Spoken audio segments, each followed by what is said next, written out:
नात्यातलं नाविन्य कुठेतरी हरवून जातं आणि उरतो तो फक्त एक रिता जिव्हाळा.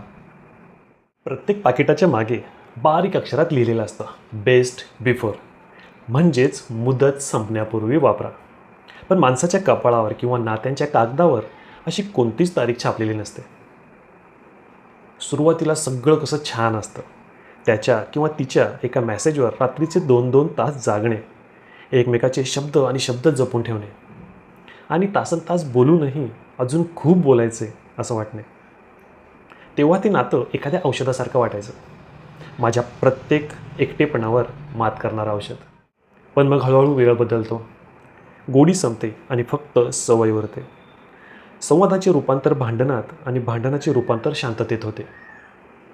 ती शांतता जी शांतता नसून एक भयानक पोकळी असते. नात्यातलं नाविन्य कुठेतरी हरवून जातं आणि उरतो तो फक्त एक रिता जिव्हाळा. जेव्हा औषधाची एक्सपायरी डेट निघून जाते तेव्हा ते आजार बरा करत नाही, ते शरीरात विष कालवतं आणि शेवटी माणसाचा जीव घेतं. आणि आपण काय करतो, तीच मुदतबाह्य झालेली नाती समाज काय बोलेल किंवा सवय झाली म्हणून रोज थोडं थोडं घोट पीत राहतो आणि मग दररोज आतल्या आत मरत राहतो.